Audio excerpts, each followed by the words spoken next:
আমি একটা football DB কার্যালয়, আমি একটা ফুটবল ছিলাম, এইটুকু আপনাদেরকে বলি। আমাকে তো বাঁচতে দিবেন, আমাকে বলতে সরকার পতনে জামাতের সম্পৃক্ততা প্রসঙ্গে যা বললেন ফারুকী।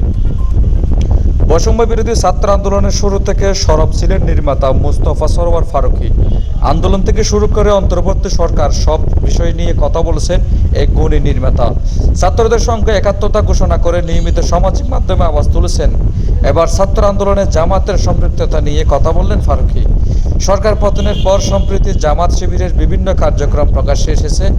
আন্দোলন দলটির নেতাকর্মীদের কেমন ভূমিকা ছিল সেসব স্পষ্ট হচ্ছে, যা নিয়ে সামাজিক যোগাযোগ মাধ্যমে নতুন করে আলোচনার সৃষ্টি হয়েছে। এবার সেই আলোচনায় যোগ দিয়েছেন নির্মাতা মুস্তফা সরোয়ার ফারুকী।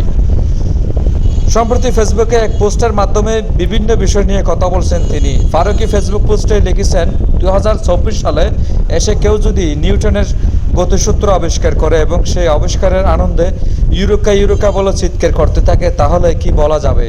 নির্মাতা লেখেন, ছাত্র জনতার আন্দোলনে জামাত ছিল না, এই কথাটা কে বলছে, কবে? বাংলাদেশের সবাই জানে এই আন্দোলনের প্রথম থেকে বিএনপি, জামাত, বাম দল সহ দলমত নির্বিশেষে সবার অংশগ্রহণ ছিল। সবে একটা জিনিসই চেয়েছে, শেখ হাসিনার পতন।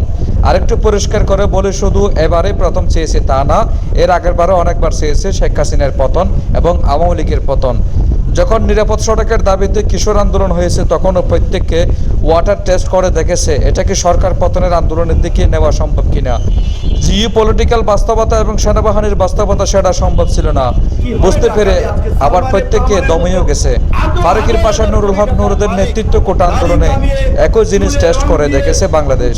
যখন দেখলো এটা সরকার পতনের আন্দোলন হিসেবে সফল হবে না, তখন সবাই আবার চেপেও গেছে। সর্বশেষ আওয়ামী লীগকে উদ্দেশ্য করে নির্মাতা লেখেন, আওয়ামী লীগের একটা কথা বোঝা উচিত, কেন সবাই তাদের পতন চেয়েছে। ডি+টিভি, চট্টগ্রাম।